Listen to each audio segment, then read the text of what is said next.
Okay, so good afternoon, ladies and gentlemen. Welcome to Planning Committee.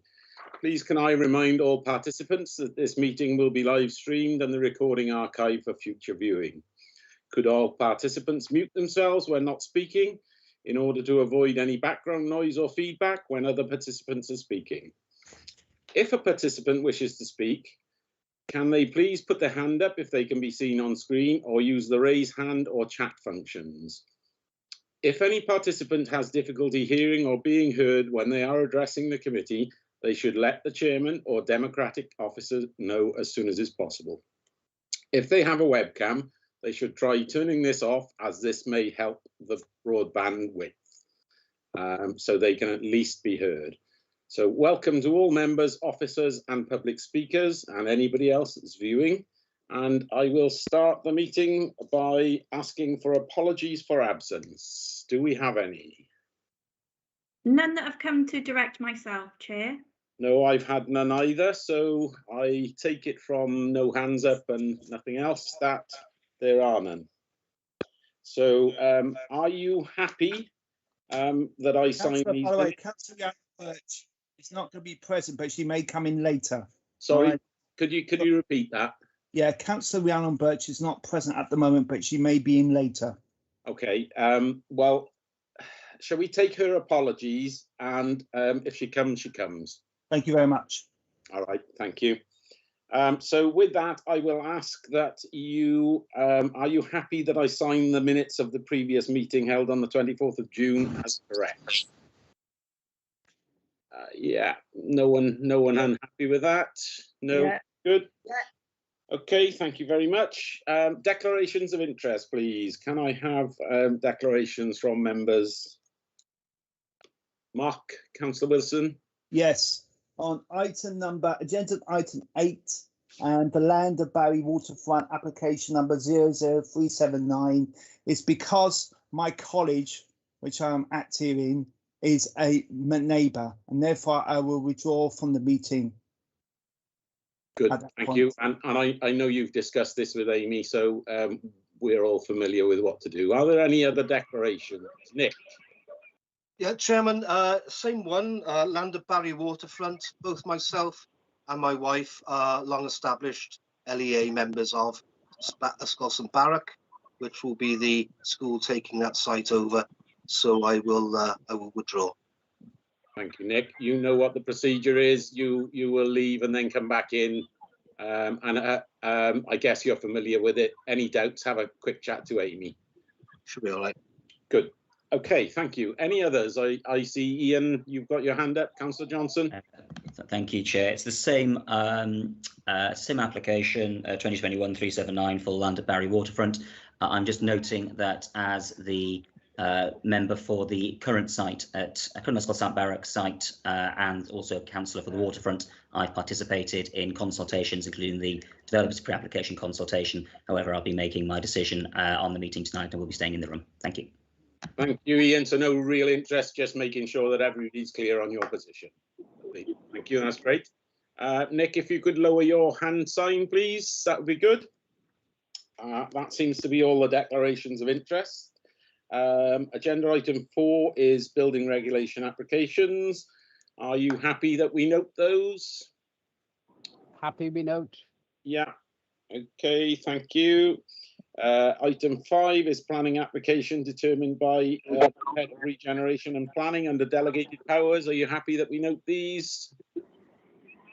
Yeah, happy. I will, just for people watching and our non-council members, explain that we have all had these, all planning committee members have had these agendas for a week and they've had time to read through them previously. We're not just rushing through them.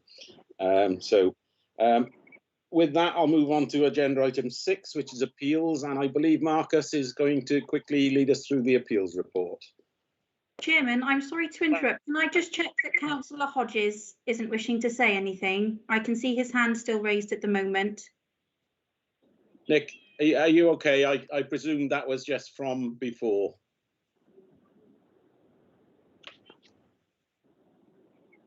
Yeah, it's not giving me the option to get my hand down. It's still got, I can't see one and it's saying raise, so that's my only option. Try raising it again and see what happens. I've lowered it for you, Councillor Hodges. I think it's worked now. Sorry, I Okay. just wanted to check you didn't have a comment on agenda item 5 then before we move. No. Thank you. Thank you, Amy. Thank you, Nick. So over to Marcus, who's going to lead us through the appeals. Thank you, Chair. Yes, there's not too much this month. We've got 2 new appeals, which you can see at the beginning of the report. One decision, which is interesting by way of it being a what we call a high hedges decision. Thank you. I can hear background noise. So just 2 funud. I'm just in siarad mewn. Councillor William. Councillor William, have you joined us on the telephone? Yes, I have. Okay, I do believe we're getting some feedback and picking up some sound from your end. Are you able to mute your telephone at the moment? I'll try. Yes, hang on a second. Yes, I can. I'm muting now. Thank you very much. Much appreciated. Sorry to interrupt, Marcus. No, that's fine. Apologies all. Yeah, so as I say, 2 appeals received. 1 appeal decision received regarding a high hedges appeal under the Anti-Social Behaviour Act 2003, high hedges regulations. That was against a decision by the planning department not to issue a remedial notice on a hedge. That decision has been upheld by the planning inspector, and just to note that. So that's it. Thank you.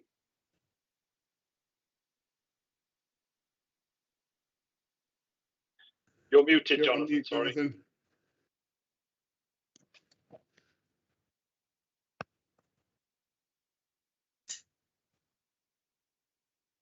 I'm afraid you're still on mute, Chair.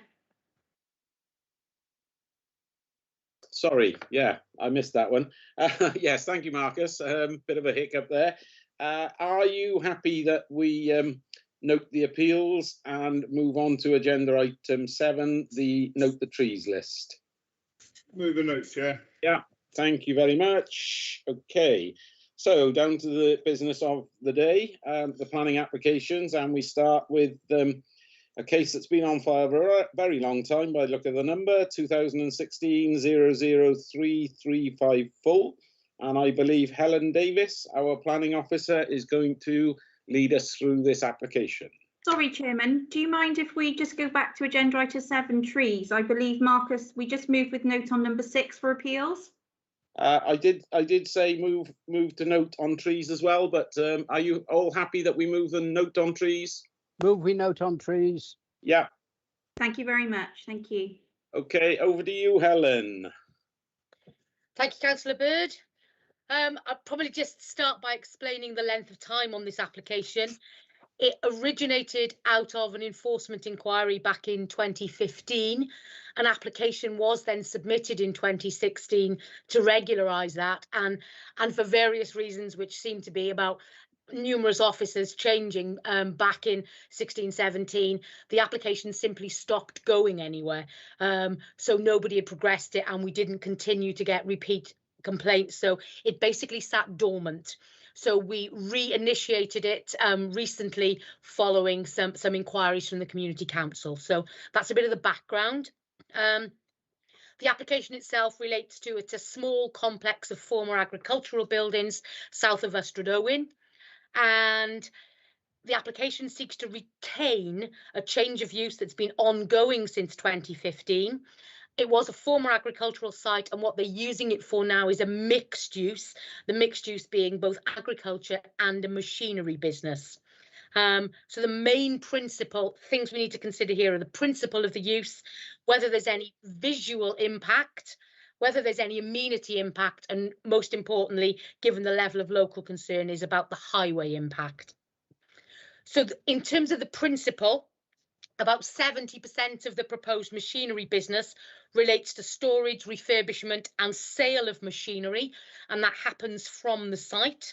And the majority of that machinery and the sales is specifically agricultural or rural enterprise related, but there is a minor percentage, around sort of 18 to 21%, that is non-agricultural machinery. The remaining use of that business side is they run a machinery maintenance service, and they offer that service to local providers, but that is basically administered from the site and doesn't involve comings and goings. So there are about half of the on-site buildings are used for this business purpose, and the remaining buildings, as you can see, when they are used for the agricultural use, which is a relatively small scale at the moment, cider operation and the farming of llamas, or alpacas actually. So what they're looking for, as I said, is the permission to retain a use that's been going on for 6 years. So you can see the complex on that photograph that was up on screen there. In terms of the principle, as this is primarily, though not entirely, agricultural and rural enterprise related, it classes as a form of rural diversification. It also, which is beneficial, brings back into use some what were quite significantly disused buildings, and it does actually bring some rural employment. So in terms of the basic principle of this proposed use, it is policy compliant, both in terms of local policy and Planning Policy Wales, in terms of encouraging this kind of local use. But obviously the principle is one thing. You've got to consider the impacts, and the main impacts in terms of any visual or neighbouring amenity impacts. These are considered to be either negligible or very low, given the proximity of the neighbours. As you can see from this photograph, the nearing residential neighbours, other than the applicant himself, is a fair distance away from the operation. And actually both of those neighbouring dwellings have submitted late reps in support of the application. So visual amenity impacts not considered to have any major issue. The main area of concern has been the impact on the highway network, and we've had comments from a couple of people in the local community and also via the community council that this site is not suitable for the vehicles that come in out, and that it has a negative effect on the highway network in terms of its maintenance as well as highway safety. It was looked at by a highway officer back in 2016, but obviously once it's been looked at again recently, we've had a lot more detail to consider that on the basis of a highways officer went out and looked at it again, and we've had comments from them to say that actually they think that providing it is suitably conditioned, that they don't have an objection from a highways point of view, and that any impacts can be mitigated through suitable conditions. So officer recommendation on this one is that on balance we approve it, and that the conditions we oppose on it will bring any impacts down to acceptable levels.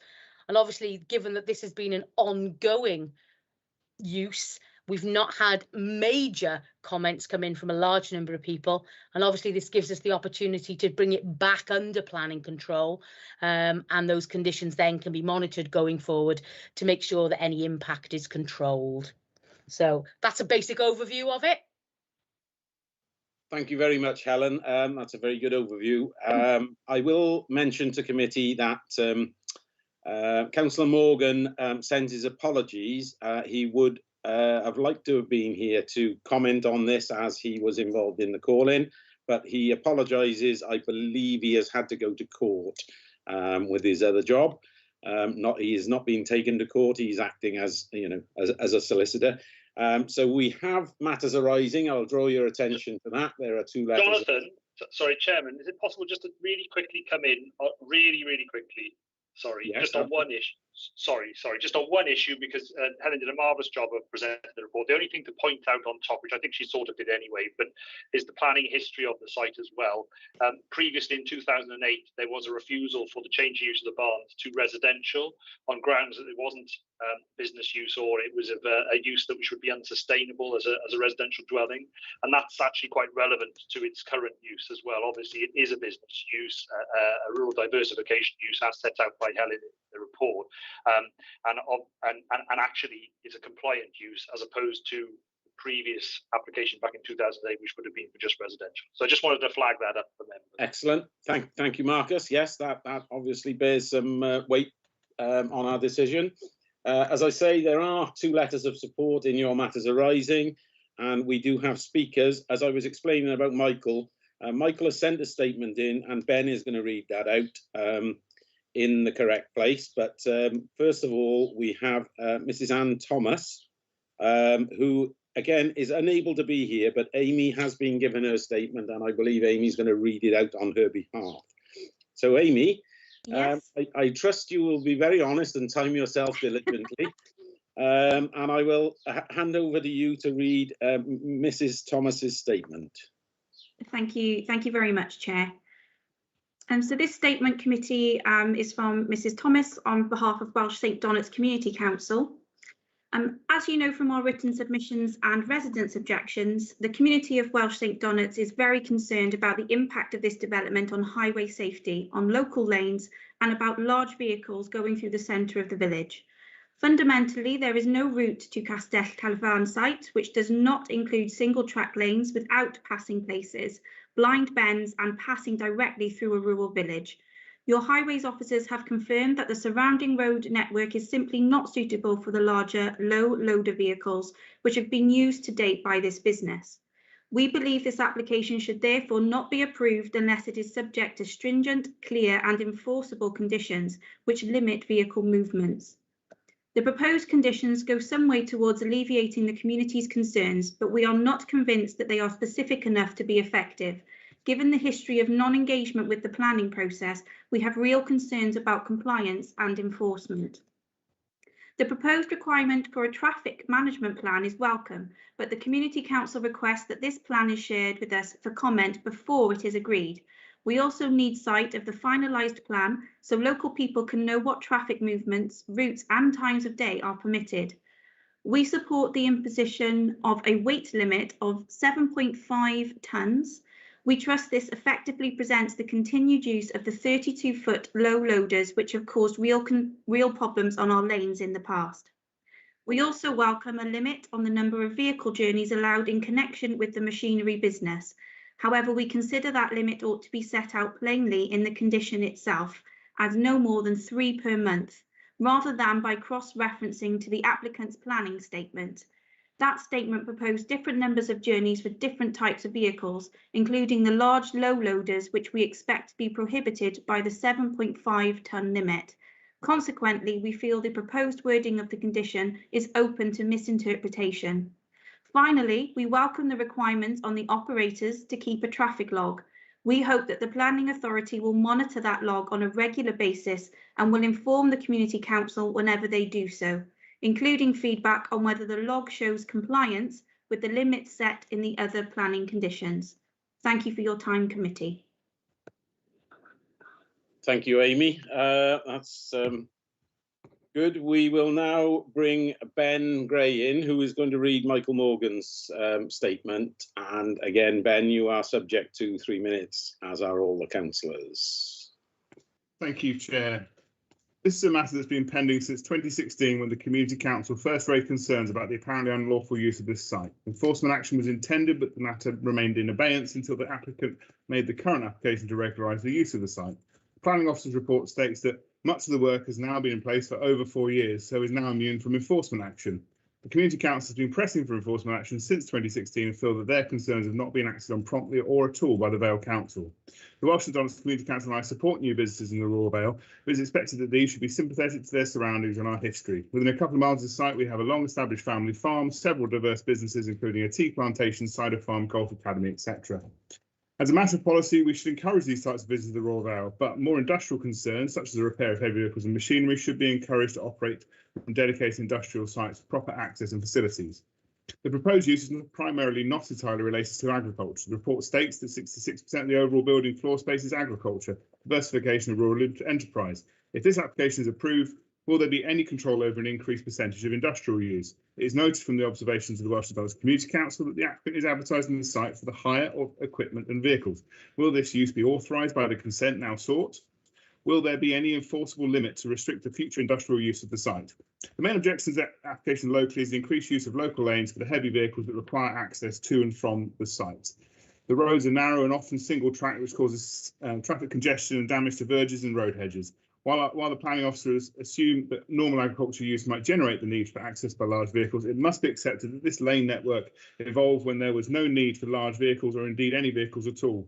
Our exit lanes are not designed for large vehicles, as Jeremy Clarkson learned on TV recently when trying to negotiate his giant Lamborghini tractor through Cotswold gateways. The response from the Council's Highway Development on 8th of July 2016, which set out fully in today's report, raised objections to highway and transportation aspects of the proposals. Change of use could result in increase in existing traffic generation adjacent to the highway. Minutes, Chair. You're on mute. Very good. Sorry, we've got to cut you off there. All right. I will now come to Mr. Gary Sutton and ask Mr. Sutton to give us his representation. He will have 3 minutes, and once we've heard that, I will then ask our highways officer, Mike Clogg. I see he sat there. I wasn't sure if he was coming or not, but as soon as he is, I would ask Mike if he'd like to pass comment. So, Mr. Sutton, thank you. Are you ready? I am. Over to you then. You have 3 minutes. Thank you. 6 years ago, Talavan Farm comprised vacant and dilapidated buildings which contributed nothing positive towards the local economy and environment. In sharp contrast, Talavan Farm today comprises a mix of primarily agricultural related activities and a commercial use which has funded extensive physical improvements and facilitated the beneficial reuse of previously vacant buildings, whilst also creating new jobs and providing a maintenance and repair service which benefits the local agricultural community, as evidenced by the supporting letters. Members will fully appreciate that planning decisions are fundamentally about balancing the relative merits of a proposal. In terms of scale, the proposed commercial element totals 193 square metres, which equates to just 3/4 of a tennis court. The amount of commercial floor space proposed is therefore very small and can be controlled by condition as recommended. Furthermore, the physical characteristics of the buildings preclude any material increase in the current on-site commercial use. Regarding the principle of the proposed use, the report concludes that the proposal complies with national and local planning policy. Furthermore, the report concludes that the sensitive refurbishment undertaken has positively impacted on visual amenity and no detrimental impact is identified in relation to residential amenity.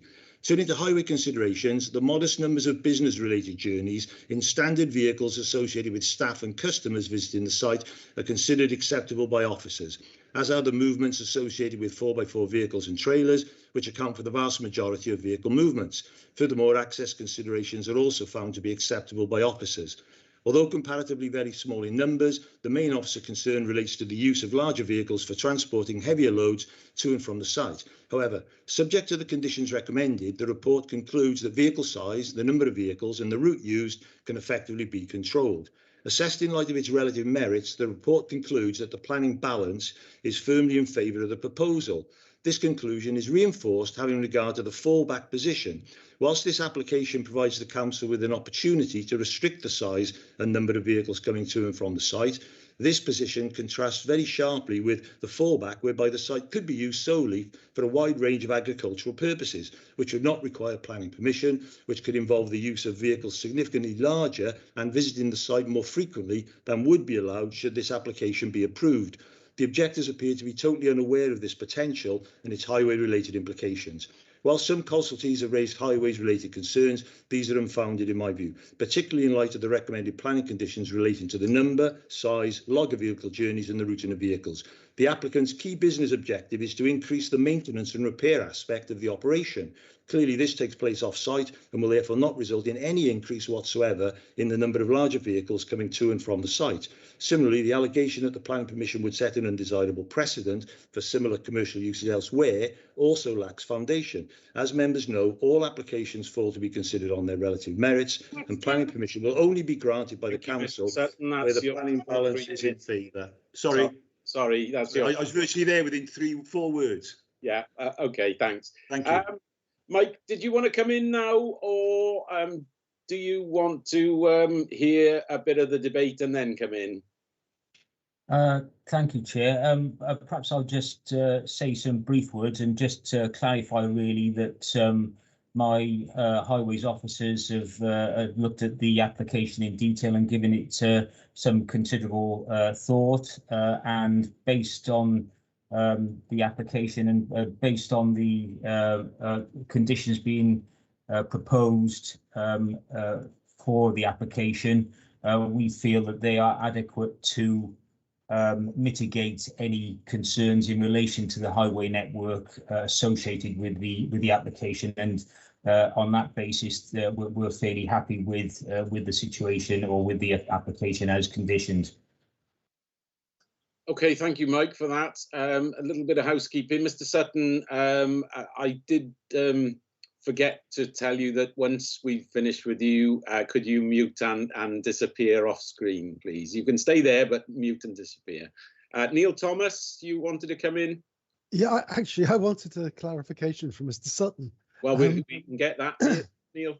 Yeah, it's simply he talked about the employment and so on, and I was wondering about whether he could expand and clarify on the employment opportunities on his site and whether they're considering apprenticeships as well. You're muted, Mr. Sutton. Apologise. Sorry. What I can confirm is that there are 3 employment opportunities that have been created as a result of that business, and that involves a couple of mechanics who are doing obviously most of the work, some on site, some off site on the farms in the area, but three jobs to answer your question. Thank you. Any other clarification now before Mr. Sutton disappears? No. Lovely. Thank you very much. Helen, did you want to come back on anything, or should we wait and have the debate? Just briefly, a point of clarification in the comments from the councillor. He referred to elements being immune and why hadn't we taken action. The elements that were immune relate to some of the operational developments. These buildings were falling apart and they've been done up, and there was a suggestion that that amounted to operational development. We don't think it did. Because it was refurbishment, but even if it had, it would have been immune because it was done more than 4 years ago. So the immunity element does not relate to the use in any way. It's only the operational development. Thank you, Helen. That was it. Okay, right. I will put this out to the floor then. Ladies and gentlemen of Planning Committee, do you have anything you would like to say? Councillor Gray. I would like to say my impression of Councillor Morgan was as good as I could make it in the time frame. Separate to his statement, I know I had representations from other members of the community who were concerned whether the highway stuff could actually be enforced. Was it workable? And maybe Mike could comment on that as how we actually go about enforcing these things. And furthermore, there was a few that had commented, had the members actually seen the site, and if you haven't, then surely you should defer it until you have, prior to making that. So I wanted to add those into the debate, but maybe Mike can come back on the highway stuff before we carry on. Yeah, okay. Well, I'll ask Mike back in once we've had a little bit of a debate, if you don't mind, Ben. Councillor Wilson, did I see your hand go up? I did. Yes, you did. Thank you, Chair. I just want to ask a question about any, mostly of Mike Clogg, to be honest, on statistics in relation to the highway concerns expressed by some members of the local community. I just wonder if we got any data or any accident data or any other data which could be relevant here. And that's my only point. Thank you, Mark. Well, Mike, if you could come in on that and Ben's point as well, please. Yeah, thank you, Chair. Just in terms of accident data, we will have, or we do have collision data, which we log for the whole of our highway network. I would have access to that. I don't have immediate access, so I can tell you or give you information tonight, but there will be data. I'm not sure if there have been any collisions recorded, injury collisions recorded on this section of highway. That's something I can't tell you immediately at this moment in time. In terms of keeping a check on the movements of vehicles, I feel that that is given the conditions in place. And I think the log that needs to be kept by the company, I think probably we can adequately maintain surveillance and ensure that the conditions are maintained. And I'm sure we'll be quickly advised should there be any inappropriate activities or movements of vehicles along the particular road network, so that we can investigate that further. And I'm sure in terms of taking appropriate action, we'll deal with, or we'll work with the planning team if such inappropriate actions do occur.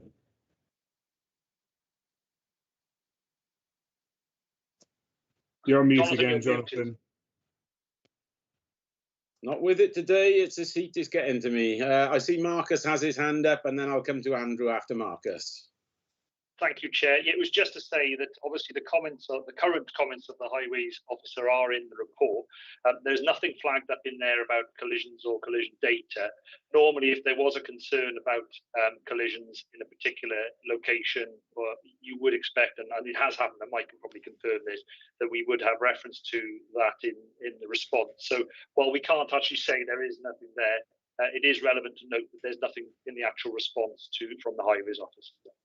Okay, I see Helen would like to comment as well, just before I bring Andrew in. Just briefly, obviously, I've dug through the entire enforcement record back to 2016. And although there was a flurry back then, there's not been any considerable comments made since then.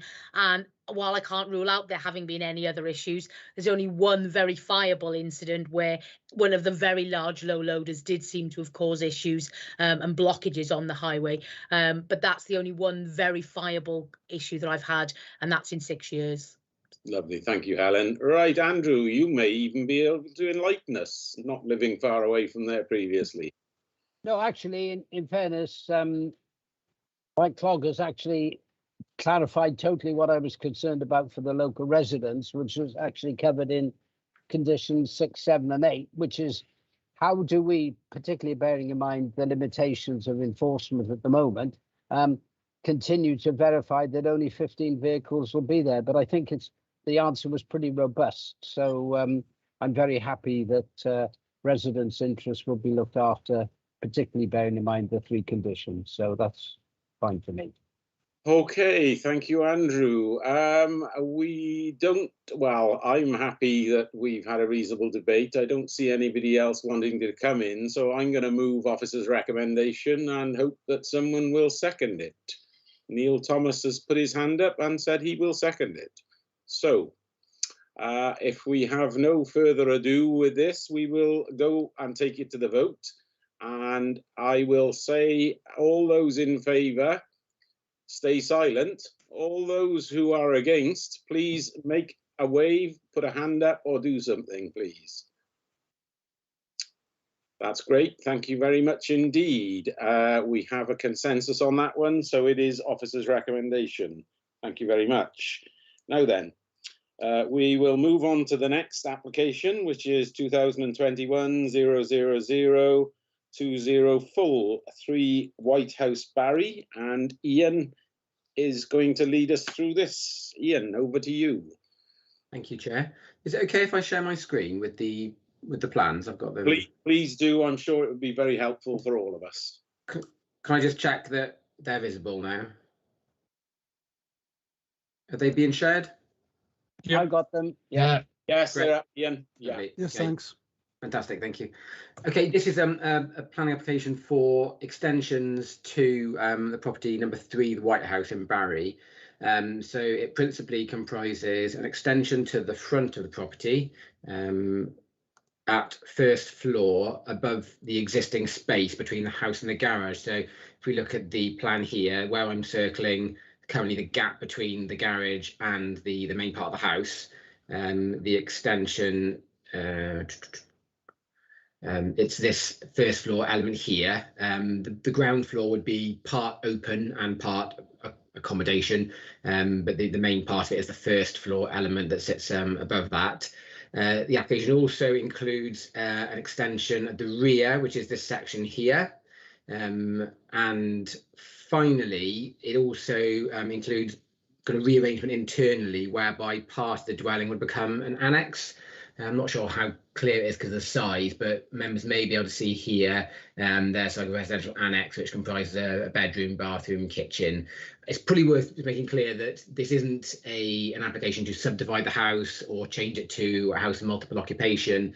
It's proposed as an annex, which are not uncommon in dwellings, particularly when they're internally linked and form part of the one house. We are happy to treat them on face value as being an annex.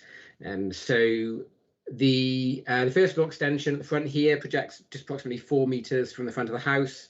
The one at the rear is just less than that, about 3.7 meters.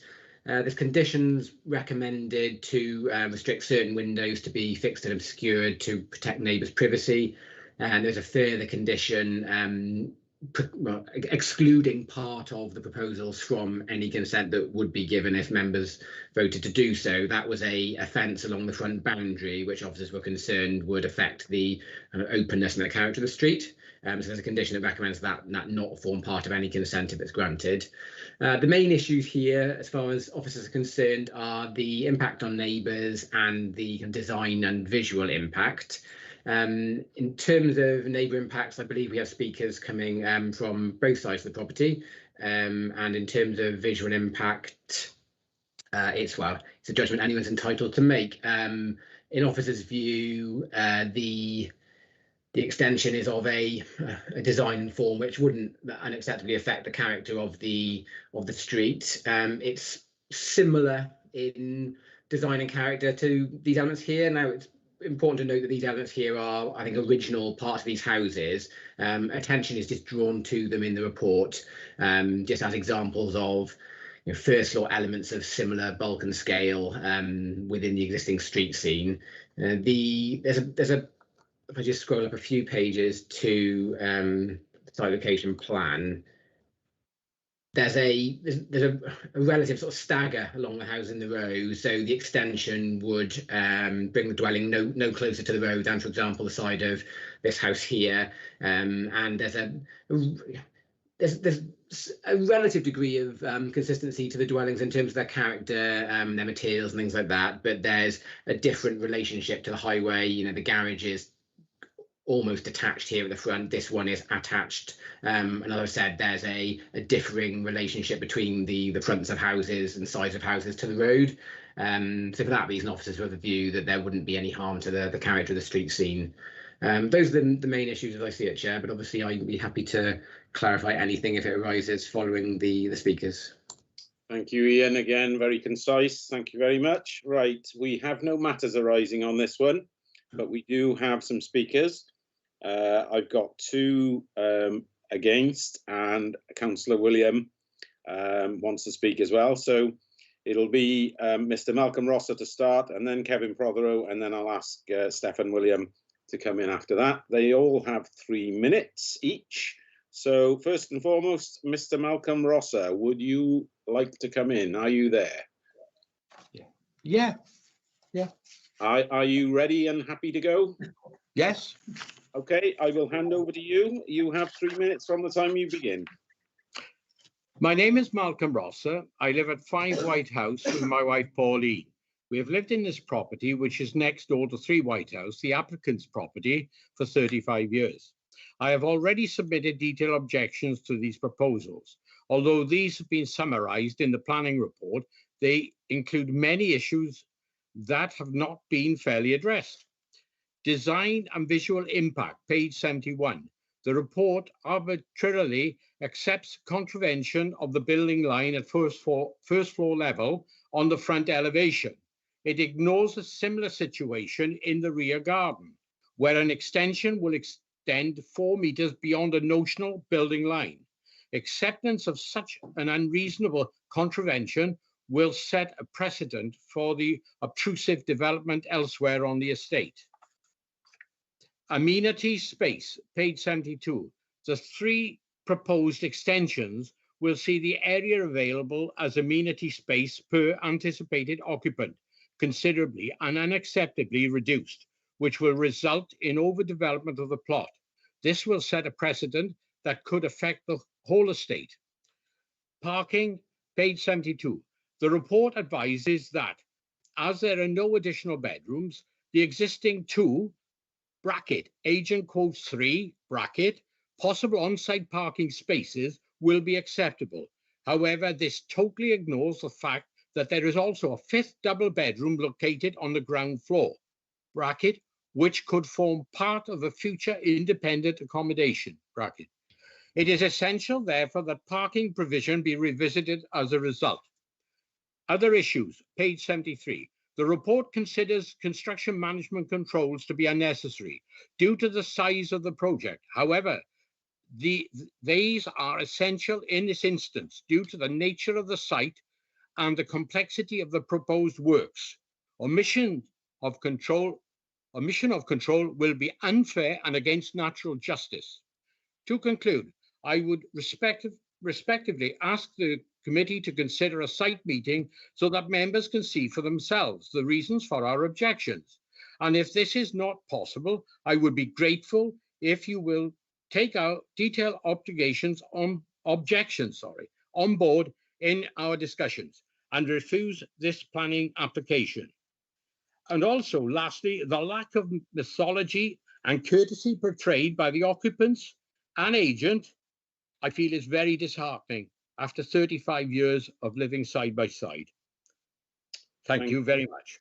Thank you, Mr. Rosser. Mr. Prothero, sorry, does anybody have anything they need to clarify first with Mr. Rosser? No hands up? No? No. Okay, so thank you very much, Mr. Rosser. Mr. Prothero, are you there? I am indeed. And are you ready? I'm ready. You have your 3 minutes from the time you commence. Thank you very much. Good afternoon. Today I intend to concentrate on 3 of the many objections we have made to these proposals. They are, firstly, the size of the front extension. In the report, the planning officer notes that only in exceptional circumstances will the council support 2-storey front extensions. He then supports the extension by seeing the exceptional in its modest depth and subservience. Modest, well, that's one way of looking at it. The other is that the applicants plan to build a bedroom on stilts right next to our living room window. Beneath will be a garden store and an alley. This modest extension will be 6.4 metres high and extend 4.2 metres out from the existing front of number 3. It will enclose our lounge, be detrimental to our quality of life and the enjoyment of our home. Its approval clearly contravenes the expectations of the SPG. This cannot be right or fair. Secondly, the loss of amenity and light. The front 6.4 metre high extension will block out early morning light from the windows on the eastern elevation of our home. We repeatedly asked the planning officer to carry out a sunlight study, but our requests were ignored. Yet in the report to members, the planning officer, despite making no calculations, claims that the loss of light would not be significant. We disagree. Our home will be impaired and overshadowed by the excessive bulk of the front extension. This is an infringement of our civil rights and the loss of an implied easement. Thirdly, and lastly, a lack of consideration and fairness applied to our objections. In January 2021, the planning officer advised me that they were minded to approve the application. This was after discussions had taken place with the applicant and the commencement of a second consultation of which we were not made aware. Moreover, the planning officer confirmed that this point had been reached without even looking at our written objections. This suggests the planning officer was intent on one thing and one thing only, that is approving the application. Note carefully the planning officer's report advising you that you have in front of you today. The planning officer refers to 4 bedrooms and the fact that there is no need for additional parking provision. Contrary to the report, the size of the house will actually increase to 2 to 5 bedrooms, which presumably means additional parking is required. This fundamental mistake clearly suggests that this application has not been properly scrutinised. Thank you for your listening and thank you for your time. Thank you very much. If you just hang on a second while I make sure no one has any clarification needed. I'm not seeing any hands up, so I would thank you, Mr. Prothero, and I we'll move on now to Councillor Stefan Williams. Stefan, are you there? Can you hear us? Yes, thank you very much indeed, Chair. Well, to be honest, my feelings are, well, I echo what both previous speakers have said. I understand that certain amendments have been made, but not to my satisfaction. My previous objections have not been allayed by any moves at mitigating that proposal. I still think it's of an overbearing nature. I think it's a very anti-social development proposal. This is also in a marine conservation area, which my fellow ward councillor Shirley Hodges secured many years ago. It's entirely out of keeping, in my opinion. It's far too big development for the size of plot that it's in. And amenities is still an issue when it comes to planning. Although things have changed in the way officers look at it now, it's still an issue. There isn't enough amenity space to justify the development. And as I said, it's of an overbearing nature, and I think it encroaches on the surrounding properties. So that, in short, are my objections to it, and it's entirely out of keeping with the conservation area. Thank you, Stefan, very much indeed. Ian, would you like to come in to respond to the speakers? Yeah, yes, Chair, fine. I'm happy to just set out kind of how the assessment has been in respect to those issues. I mean, I did touch previously on the building line. Yes, the development would project forward on the front elevation. In our view, it's not the kind of street scene where that would be unduly harmful. There are some street scenes which have a very stark building line, a very stark consistency to the line of houses, where a front extension of first floor may cause harm. We don't feel this is one of these cases. I think the interruption of the building line by the respective garages, some of which are set forward further than others, and the dwelling on the end of the row, and the fact that each of them are slightly staggered, we just don't feel the street scene possesses that uniformity where an extension of this kind would be so harmful, particularly taking into account the two examples further down that you would still see that in the same visual envelope of. It's not right to say that the SPG or the report says it will only be allowed in exceptional circumstances. It says in many cases two-storey developments won't be acceptable, and that's true. It says, but it will depend on the context of the site, which is what I've sought to explain. In terms of precedent, there is no precedent. Each application is assessed on its merits, and each one that comes before us, we would take a view on what the street scene looks like and how that one would fit in. So it really is each case on its merits. In terms of amenity space, I mean, I really do think there's more than enough remaining. Yes, some would be occupied by the extension, but the rear garden would in our view, by no means be too small or in unacceptable living conditions for the occupiers. In terms of parking, possibly this wasn't so clear in the report, but the reasoning is that the parking standards suggest that there should be a maximum of one space per bedroom up to a maximum of 3, and that is a maximum, so not a minimum standard. So it's not simply the case that if you have 3 bedrooms, you must have 3 parking spaces. It does say up to a maximum of 3. So generally speaking, where there's more bedrooms above 3, it would be very hard to justify asking for more parking than is the case at present. Now, usually two parking spaces on site plus availability of on-street parking would be seen as enough. Planning policy is all about not encouraging use of the car and trying to reduce car use, and specifically that's why parking standards are framed as maximums, not minimums, because the more you build in, the more capacity, the more encouragement you're giving for people to own more cars. So it really is counterproductive in terms of working towards reducing car use. In terms of the construction management plan, it would be very unusual for an application for a residential extension to be subject to a construction management plan. That's not to say that residential developments of this kind of scale can't cause a nuisance to neighbours, but powers that exist under the Environmental Protection Act that are regulatory services section now, they would be typically what would be used if somebody was, for example, building in the middle of the night at unreasonable hours. Otherwise, it's really not for the planning system to double up on that kind of those regulatory powers that already exist. Turning to Mr. Prothero's comments, some of what I've just said may have addressed some of it. In terms of the impact on neighbours, I can honestly say fair and comprehensive assessment has been given to the impact on the neighbouring properties, because I've been part of significant discussions with the case officer and also Victoria, the operational manager. In this case, undoubtedly the extension would alter the existing outlook that number 1 has from the area garden at the front. We don't feel that it is of a size or proximity to that space which renders that space, kind of critically harmed by the extension, if you like. Usually, people would regard possibly their rear garden as their primary amenity space.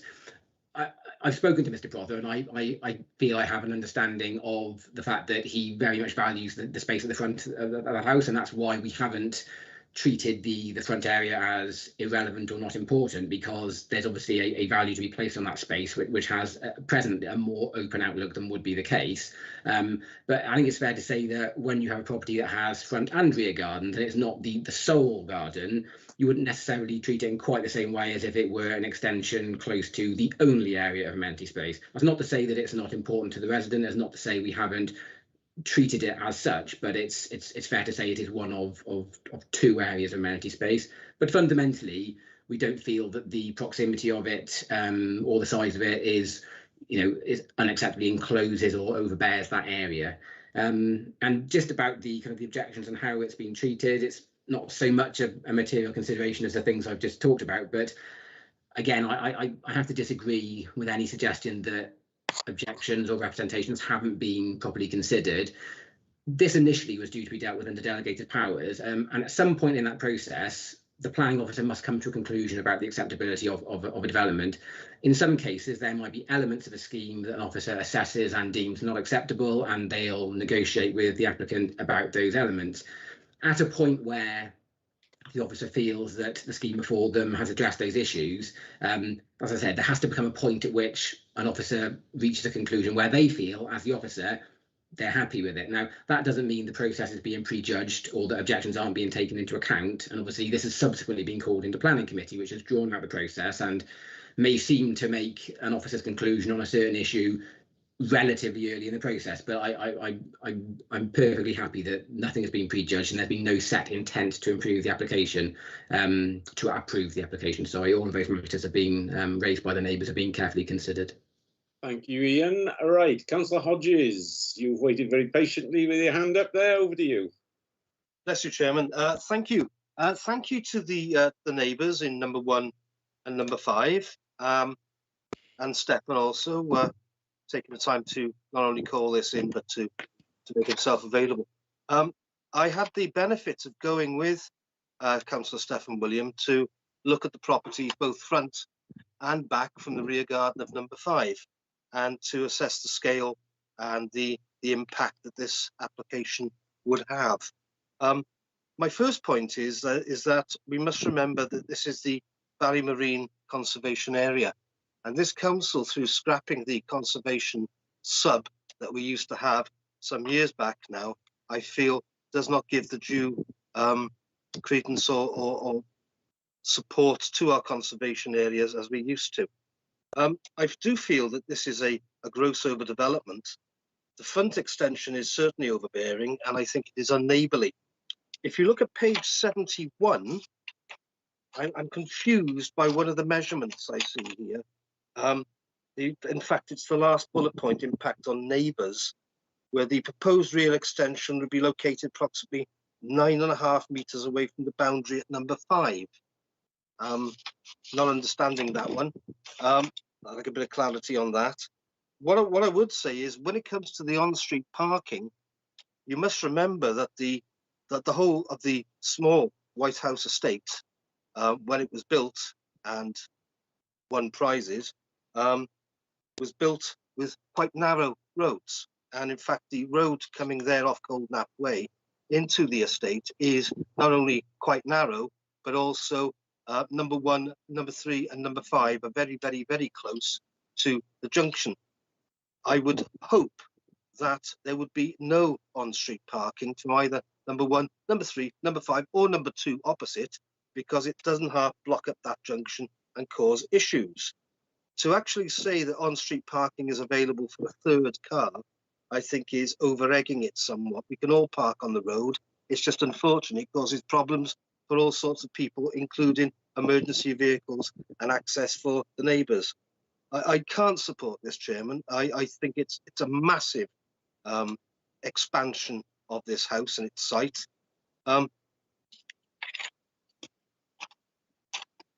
Other options are available for the homeowner. I will oppose it. Thank you, Nick. Mr. Prothero, I see you have your hand up, but unfortunately, as you are not a member of Planning Committee, you are not entitled to come in. You've had your 3 minutes say, and that will be it. I'm sorry. So if you could put your hand down, and Nick, if you could lower yours as well, please. I have Councillor Gray's hand up. Sorry. Oh, Ian wants to come in as well, yeah, Ben. Councillor Hodges probably wants to have an answer from Ian first. Yes, Ian wants to come in. Right. Sorry. Thank you, Councillor Hodges. I think this is just a typographical issue. It's the front extension is 9.5 away from the boundary. So as you'll note later in the report, there's a lot more depth goes into the assessment of the impact of the front extension on number 1 because it lies close to that boundary. But just for completeness, the officer is just addressing the relationship between the front extension and the boundary with number 5. It's obviously a lot further away from number 5, so we didn't have concerns with that relationship. Thank you, Ian. Right, Ben, over to you now. I think Nick's hand up is an old one, but I will come back to him after you've spoken, Ben. I was going to say, subject to that typographical error being corrected, I'd move officer recommendations to have a vote on it. Thank you. Okay, thank you very much. Nick, can I just clarify that your hand up is an old one? Don't worry about it. If it is, that's it fine. is, Chairman. It doesn't seem to be working at all. No, I can't get it down. Having some issues there. That's okay. If you want to speak, just wave at me physically, and I'll bring you in. I have got now Councillor Johnson would like to speak next. Thank you, Chair. I was having problems earlier as well. I don't know if it's maybe because we're down as attendees rather than presenters, and maybe that sometimes it doesn't appear on the screen with the hands up function. I don't know. I think so, Ian, because I'm the same, and I just think there's a bit of a glitch. I had it earlier when I was trying to raise my hand to give to speak at the declarations. So I don't know if that's maybe just a function on some computers, not others. I was also going to say that whenever you say sort of Ian wants to speak, that terrifies me because I only suddenly realise that you mean Ian Robinson rather than myself. Sorry. So sometimes that just throws me slightly. I just want to say, very briefly, I'm familiar with the White Houses area. I remember it because I'm from that end of Barry. I remember it being built. I remember the style in which it was built. I recognise that the sizes of the properties are different, but they are in a style. And I remember how that was developed and actually how exciting it all was. As a child growing up in around the area, I feel that this is an overdevelopment of that site. And as Councillor Hodges has pointed out, the street scene was developed not to have cars out on the front. That was why they were built with the building line that Ian Robinson was referring to earlier, because that was to allow that space there. By extending and changing, that does have a wider impact, and I think this is above and beyond what is expected or anticipated for that area. Thank you, Chair. Thank you, Ian. Okay, do we have anybody else that would like to come in? No, well, I'm more than happy to second Ben's motion that officer's recommendation is accepted. Is anybody any more now wanting a debate, or shall we go to the vote? I'm fairly sure I'm going to need my piece of paper. So, yeah, Neil Thomas. Neil. I apologise, I pressed the wrong button. Oh, that's okay, Neil. No problem. That's okay. So we will go to the vote then. And as chair, my name is first, and I will vote for officer's recommendation. I take it, Councillor Gray, that you will be voting for. Yeah, for officer recommendations. Thank you. Councillor Birch. No. Right, I didn't come into the discussion until about 15 minutes in because I've been in another meeting, so I'm not going to vote. Thank you very much for your honesty. Councillor Cave. Against. Against. Councillor Drake. For offers and recommendations. Thank you. Councillor Driscoll. Against. Councillor Edwards. Against. Thank you. Councillor Hodges. Against. Councillor Johnson. Against. Councillor Kemp.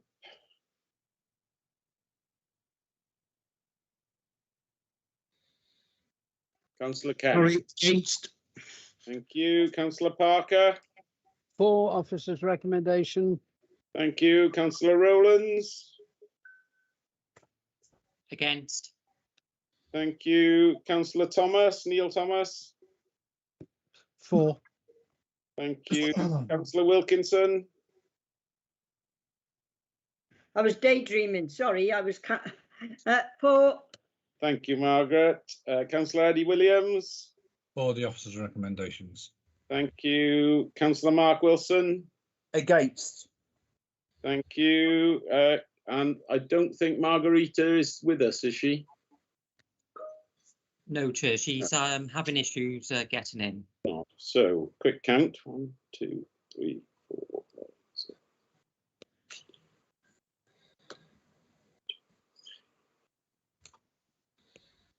So it falls 8 to 7 now.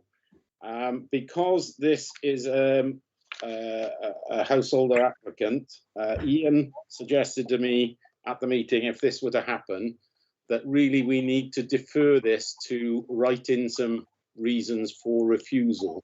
Am I right in thinking that? And is committee happy that we do that? Ian. Yeah, yes, Chair. With the householder appeal process, if an application is refused, it's not like other appeals where the council is entitled to make a subsequent statement for the appeal.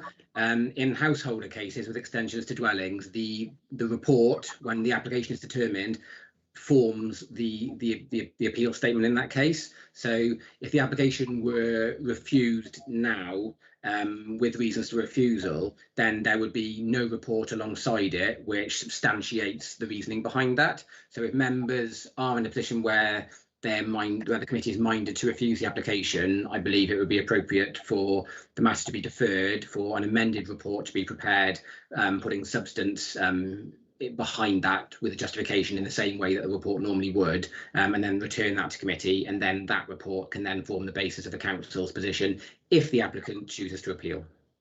Okay, thank you, Ian. Right, I will ask committee then, please. Are you happy that we defer this until next month?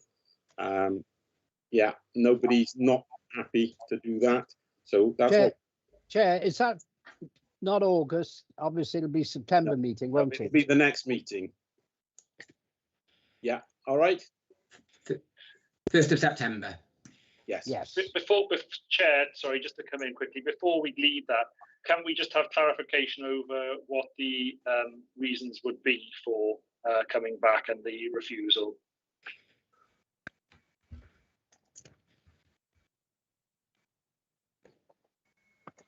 Right, guys.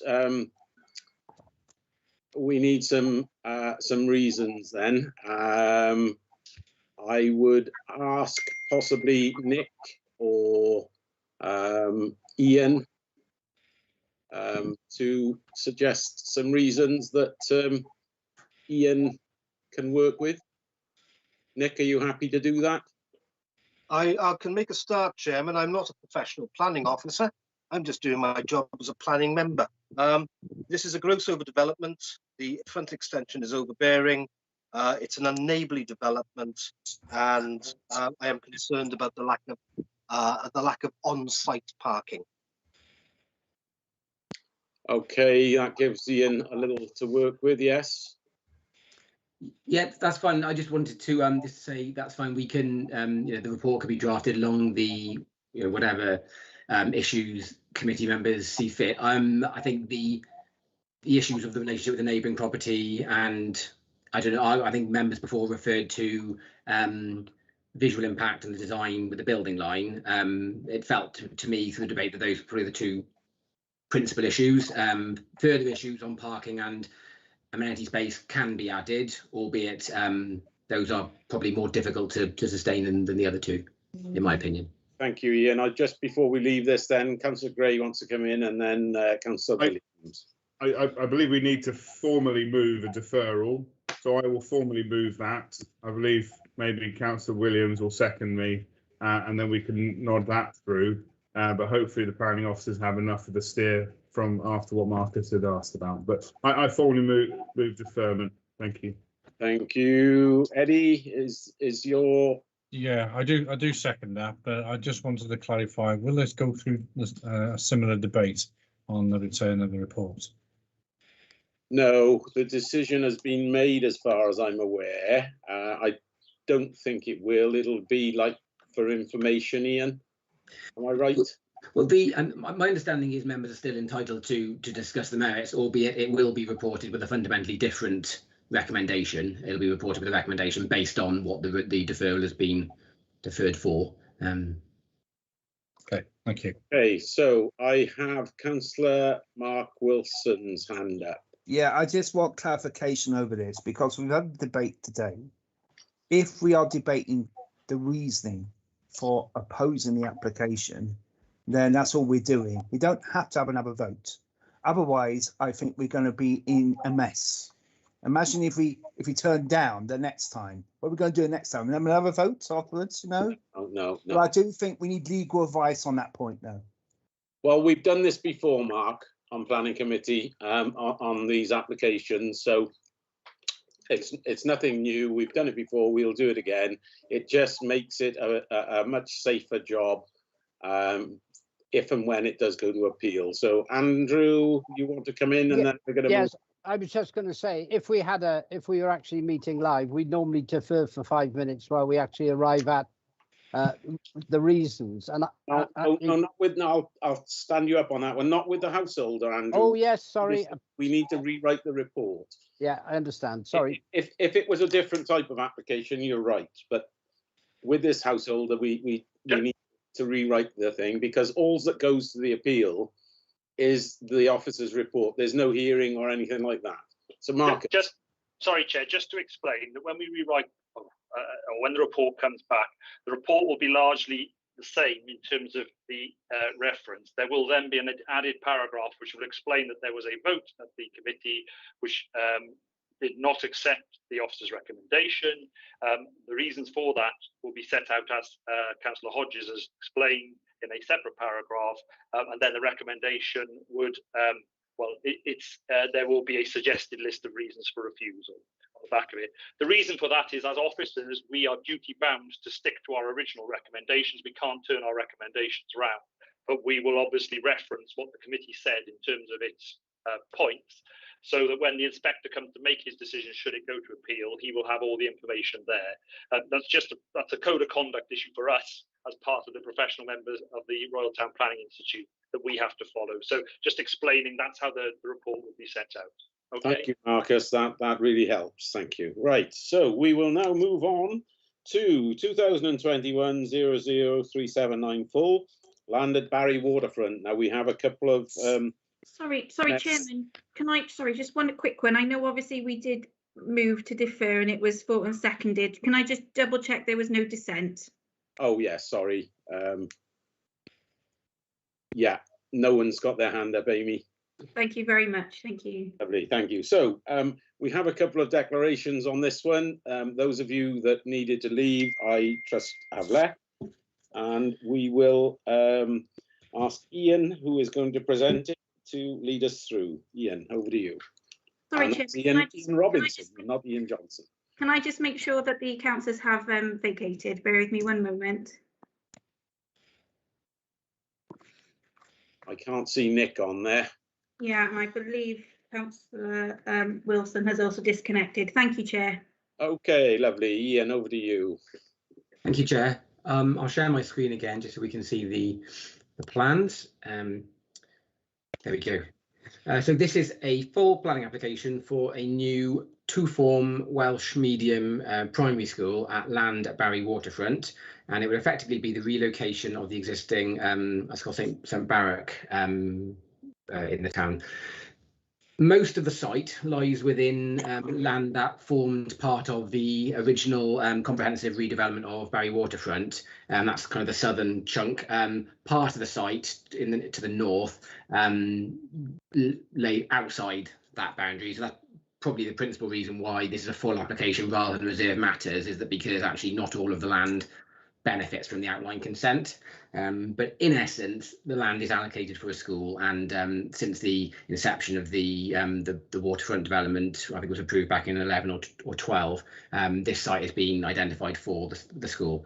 So the school would accommodate 420 pupils and 48 nursery places. That plan there shows the layout. So the building here is, broadly speaking, fronting the Barry Island Link Road. The land to the north here is the Southern Innovation Quarter, which is subject to development at some point in the future, but we don't know exactly what yet. To the rear is a drop-off area for taxis and minibuses, and then a staff car park with 42 spaces, a hard-surfaced multi-use games area, and 3 playing fields. And then closer to the school, your more informal kind of hard-surfaced play. This is the building itself. It's got a pitched roof. It's relatively sort of contemporary in detailing, with the windows and the modern grey cladding. I think that's probably the main points. Obviously, again, if members have any queries, I'll seek to address them. Thank you, Ian. Very good. Okay, so we have no matters arising. We have no speakers on this. Does anyone want to come to the debate? It doesn't. Yes, we have Councillor Gray. Yeah, I obviously not in my ward area, but I think we need to recognise that there's been a delay in getting this to where it is now. But I think that the proposal and the school has had, and seeing the report, many positive responses to public consultation, and I think it's worth noting in the debate that this part of Barry will now have this Welsh medium provision, this expanded provision. I think that's a positive thing. I think in terms of the design and its placement, and it's, you know, near to other amenities, public transport, and other parts of the town, I think it's looking really good, and the design is good. I don't want to stifle any debate that follows, but I'd move off to recommendations. Thank you, Councillor Gray. Councillor Johnson next, and then Councillor Thomas after that. Thank you, Chair, and thank you to Councillor Gray for moving it. I'll happily second this. It has obviously been a very long time coming to have a community school on Barry Waterfront, and so it's good to see the planning application finally here. The existing St Barrack School has been noticed being not really fit for purpose on the basis of the lack of its lack of canteen and kitchen space, and also the size of the classrooms. This will obviously be a 21st century school built, you know, at the heart of the community on the waterfront. The only area possibly of concern for me is just to ensure that you know, that beyond the school site we have, you know, active travel proposals in place, specifically for families and children coming from the northern side of the railway line, so ensure that it's easy for them to reach, you know, through walking, cycling, etc., rather than through vehicles. But I'm pleased that it's here, and obviously my previous contributions to the pre-application consultation were to ensure that all the technical requirements were okay, and if our officers are satisfied, then I'm satisfied with this. Thank you, Chair. Thank you, Ian, very much. Councillor Neil Thomas.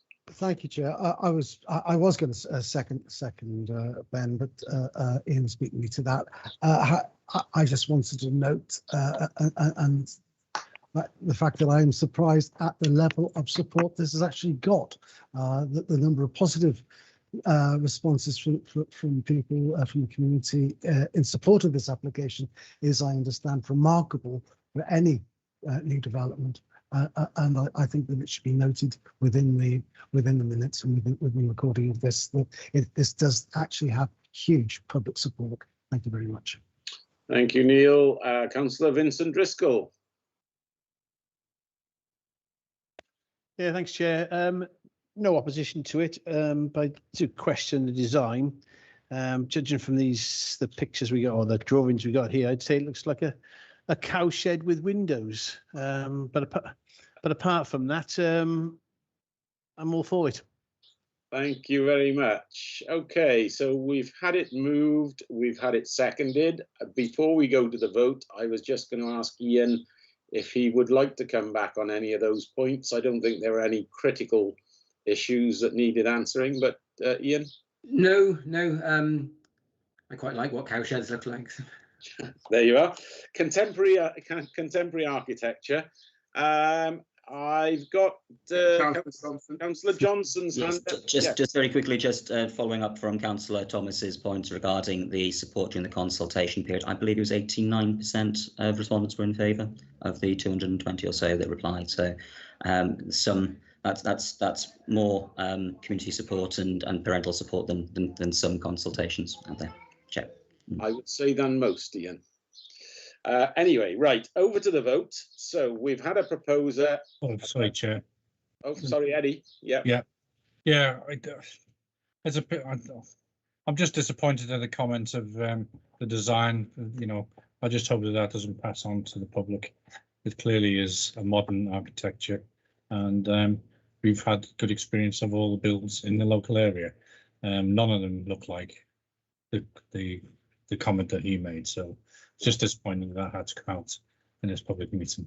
Okay, thank you very much. Andrew Parker, and then we will go to the vote because I'm taking Vince Driscoll's hand is still up from previous engagement. Thank you, Chair. Just to support the design, actually. I mean, it is eco-friendly. It actually will require very, very little maintenance. It doesn't have to be looked at, other than the fact that it'll mean that we've got a good 25, 50 years out of it. So I support the architectural design as well. Lovely, thank you very much. Okay, so I will ask you now if you are against this application to make it known to me within the next minute or so. I'm seeing no hands going up other than Andrew's hand, which is probably still up from before. Andrew, would you? Thank you. Okay, so we will take it that it has gone with officer's recommendation. Thank you, committee. And we will move on to the next one, which is 2021-00449 full Pant Wilkins Stables. And I believe Steve Butler is going. Yeah, sorry, Chair, can we just ensure that people have come back in? Going to make sure that Councillor Wilson and Councillor Hodges are back with us. Give me one moment. Yeah, okay. Thank you. Sorry, rushing through. So, Chair, I can see Councillor Hodges is back. Councillor Hodges is back. Let's just make sure he can hear us and speak to us. Nick, you okay? Yeah. Lovely. Enjoyed the break. Thank you. Who is our other? Mark Wilson. Mark, are you back yet? I've requested him to join, Chair. Should be with us shortly. Okay. The system is a little bit sticky this evening, so bear yes, with me. it is. It is. It probably doesn't like the heat like most of us. We all like to see the sunshine, but 30 degrees, I think. Here's Mark now.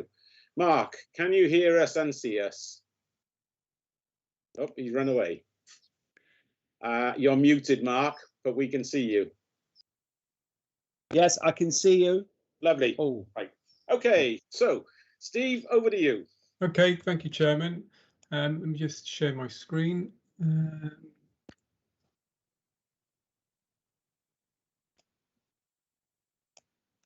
Okay, so I don't know whether members are aware of the site, but the site relates to Pant Wilkin Farm, which is a large established commercial horse racing stable and enterprise located just to the north of the A48.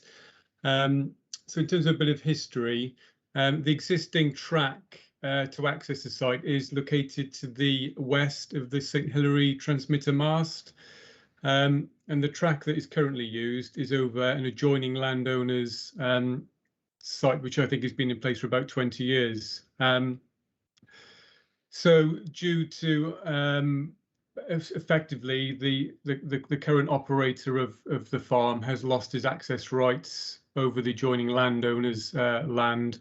So therefore, what's come forward now is an application to provide a more direct link to his main part of the farm.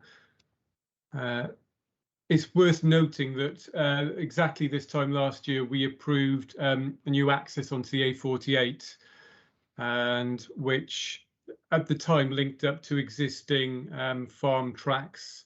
So the link, the principle of the access has already been made. So what this application really is to do is to upgrade the existing tracks that are already there. Some of them, if I just run through the photos very quickly, if I sorry if I enlarge them, so it's a bit easier to look at.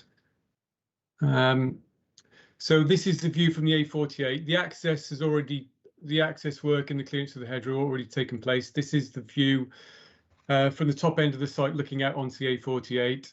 So these are the existing rough made tracks, if you want to call them that, that run along the side of the hedgerow.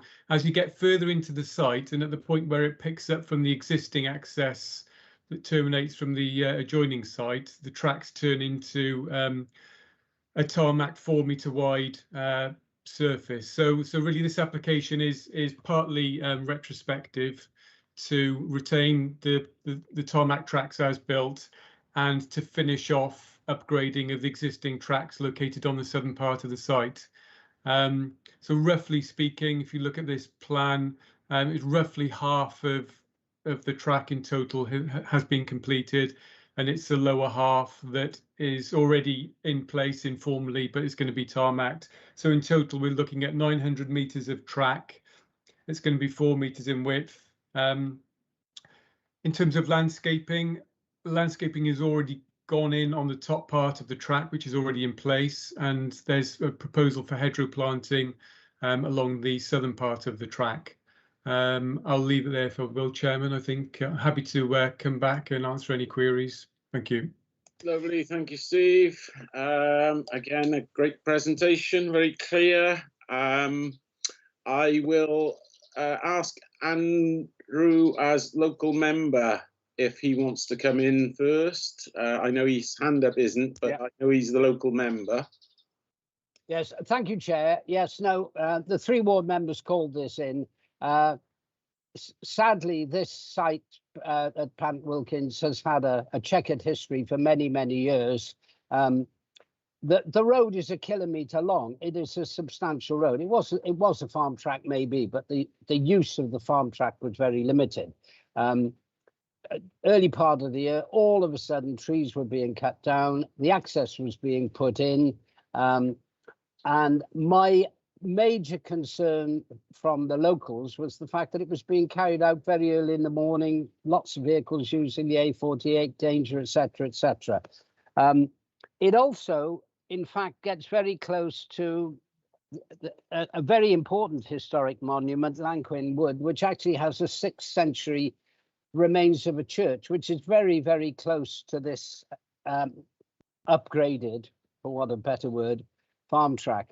I note that Cadw have actually not raised any concerns, and Gwent Archaeological also, but it gets so close that if it was a church, it's quite likely that there are burial remains there, as we discovered with the 5 Mile Lane Road, where we had a considerable number of bodies discovered.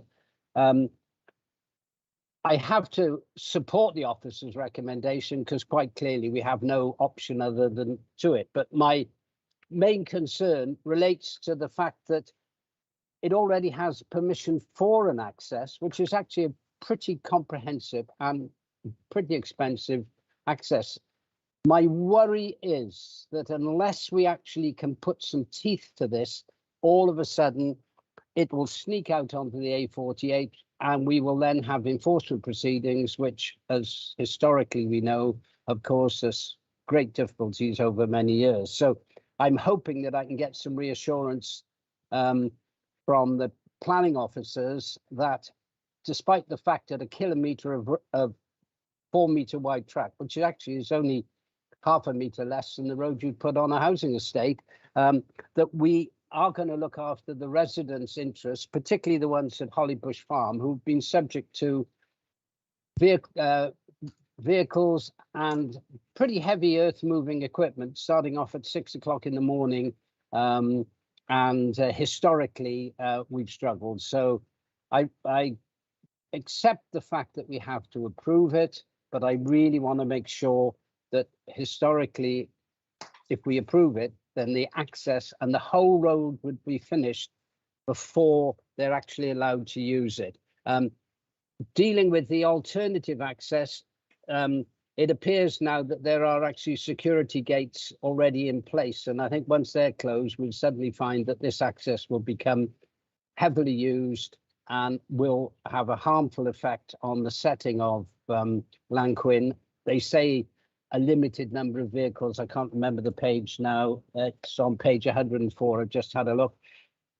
You can't run a racing stable with the number of people going down there without a lot of vehicles using this road. So that's my main beef on this one, and I'll hand it back to you. Thank you, Chair. Thank you, Andrew. Steve, you would like to come back on that? Yeah, just to come back on Councillor Parker's points. We were aware of some trees being taken down, but in terms of our investigation, we can only think that they related to the trees that form part of approved access, of which we accepted in the report that there were some minor trees and some hedgerows that have been cleared, and they were cleared, I think, in March time prior to the bird nesting season started. I mean, in terms of actual impacts, obviously, as you can see from the photos, the top part, probably some 450, 500 metres of track have already been hard surfaced and completed. And in terms of the lower part, the sub base is already there. So in terms of impacts, we are talking effectively now of just tarmacking that top course. Councillor Parker is absolutely right in terms of the need to make sure the access is completed. The 2020 access that was approved is completed. Hence, condition 4 states the internal access road shall not be brought into beneficial use until the new access point on the A48 and all the highway improvement works have been fully undertaken. Again, just in terms of the sort of the heritage impacts. Sorry, just on that point, in terms of the neighbours as well, we do also have even though the remaining level of work's relatively limited, we've still got a construction traffic management plan set under condition 2. So, that will ensure timings for deliveries, example, and when they actually lay the rest of the tarmac can be adequately controlled, both from a highway safety point of view and obviously also to ensure that nearby residents are not impacted upon. Again, the report sets out the impact on the Llanquin Castle scheduled ancient monument. In fact, the nearest part of the development to that is the development's already been completed. And I know Cadw have looked at that. And because there's a hedgerow between the track and the ancient monument, they consider that the impacts would be limited. And obviously there will be some impacts as a result of traffic driving across that road. But I think they consider the kind of the transient impacts. It wouldn't be a permanent building. It would just be vehicles, back and forth, most of them, which would be agricultural or equine related in terms which you would expect to find in a field in that sort of environment. So I think the report is relatively concise in that sense, but it does address all the issues. And I say from our point of view, we've accepted the principle of the alternative access under the 2020 application. Lovely, thank you, Steve. Right, I've got Councillor Neil Thomas next.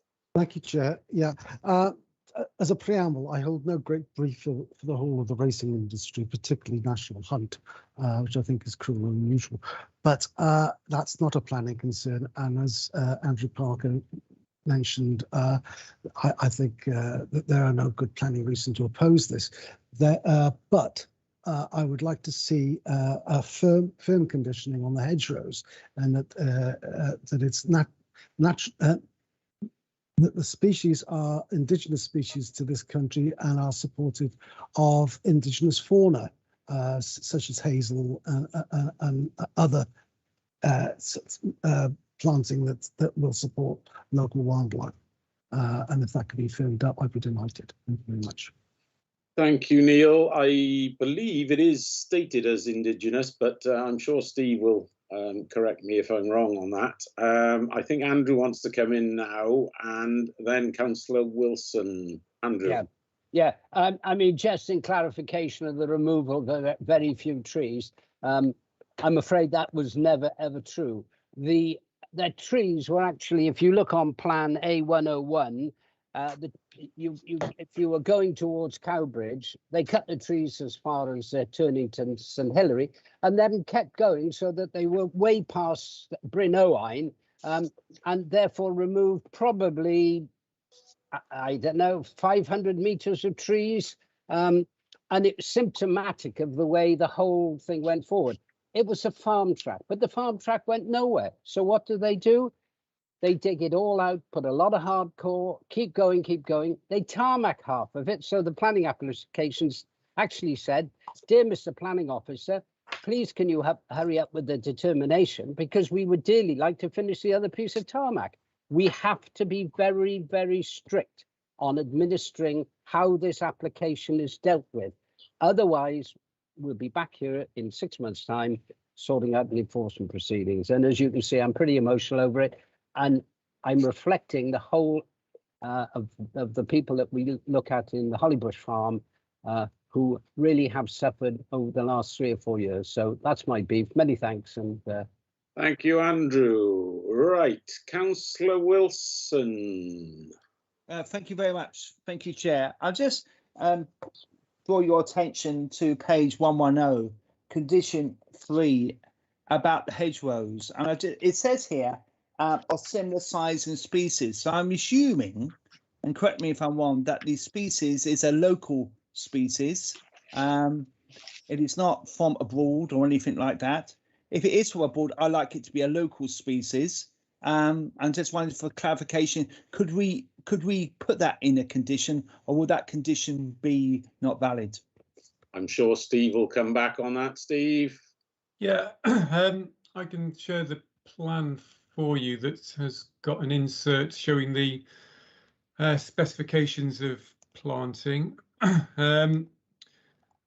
So Quickthorn, hazel, field maple. Yeah, it's basically standard, what we would call a native mix. I mean, there are some diversion in what the mix can be, but generally particularly field maple and holly and hazel, it could be blackthorn, all sorts of things. So that mix there, we are happy with that mix. And obviously they've got maintenance in it. So I think it was an important thing that they specified that, rather than leaving it to a condition. So, that's something we've assessed. So if they do depart from that, that's something that we could pursue, but they've set that out up front. Yeah. As a stock-proof fence as well, in order to make sure that hedgerow is protected. And they're showing the stagger of plants, 5 plants per metre, double staggered, I think. So we're satisfied that without need of any further information, that detail, that hedgerow is covered. Thank you. Thank you very much. So I have Councillor Gray next. Oh yes, Councillor Gray next, I think. Thank you, Chair, and I just want to thank the officers putting together the reports. When they send out those bigger paper plans, it really does help put it together. And I can see Councillor Thomas grappling with it in the photo in the video, which reminded me I've been referring to it. It does really help, and I'm comforted by the conditions. So thank you for sharing the screen there, Stephen. I would move officer recommendations, please, Chair. Thank you very much, Ben. I will. Sorry, Eddie, you seconded. Thank you very much. And I'm guessing, Andrew, your hand is up from previous conversation. Yeah, it was. Okay, so are there any dissenters? We've had a mover and a seconder for officer's recommendation. If you don't agree with that movement, please show now. Just for clarification, Chair, I do support officer's recommendation, despite what I've said earlier on. Thank you very much, Andrew. So we do have a unanimous decision on that. Thank you all for that. So that moves us on to our final planning application. It's 2021-005634. Now then, Colossal Rylan, Wylan. And I believe that Ian is going to introduce this to us. Ian, I'm sure you can pronounce it a lot better than I can. I don't think I'll try. I think you've done a good job. Right, so this this is a planning application to retain. Oh, sorry. Before I start, I'll just share. I'll share my screen again. So we got the plans. This is a planning application to retain an outbuilding in the front garden of number 46. This plan here shows the siting and position of it. It's approximately 2.6 meters by 3.3 by about 2.5 meters in height. It's sited 6 meters back from the public footpath. This photograph here shows the building in question.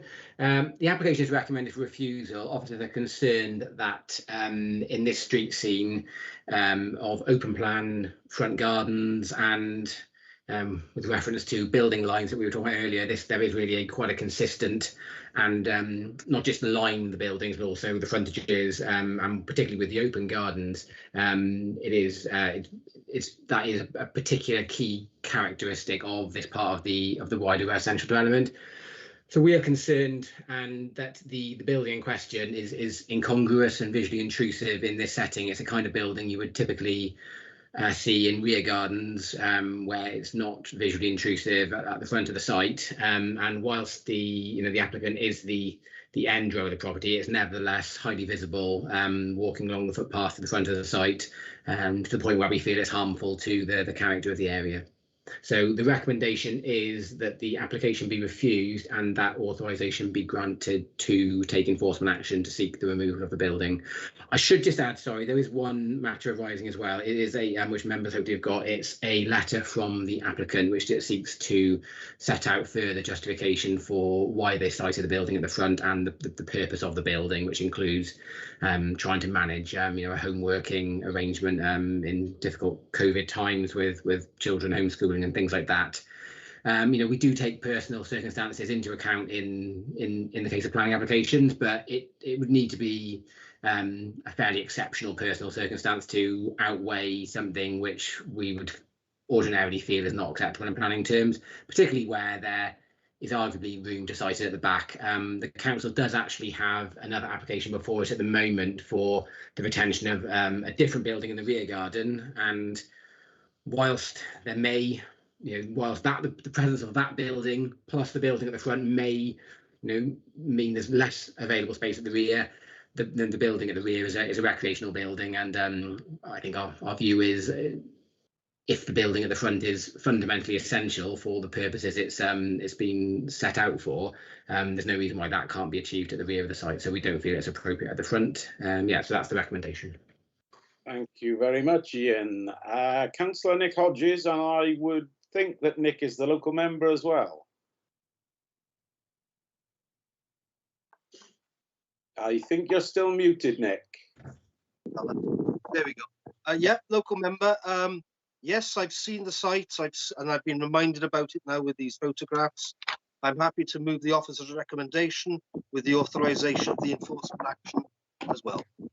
Thank you, Nick. I'm more than happy to second that. Councillor Gray, you wanted to come in? I was just going to second it, and I think I was just going to say, I think if it was something like a hip height cycle storage or something to, less obtrusive in the front, I wouldn't have an issue. But you got to think about winter time and night time and the light spill and all the rest of it from there. And so happy to second the officer recommendations. Thank you. Lovely. Thank you very much. So if there's nobody else wanting to come in, I will ask committee that we have had a mover and a seconder for officer's recommendation to refuse planning permission and take the necessary enforcement action. If there's anybody who doesn't agree with that movement, please say now, because I will give you a minute. And if there is no one waving at me in a minute, we will take it that it is a unanimous decision to go with the officer's recommendations. And I don't see any hands up. So I think we can safely say that is a unanimous decision. Thank you, committee. I have no other items that are urgent, and there's no part 2 urgent items. So again, thank you all for your tolerance and attendance, and thank you to the officers and support team. We will not see you now until the 1st of September, when we will then have the White House application back in front of us, along with some others. But thank you all. Have a good summer and stay safe in the heat.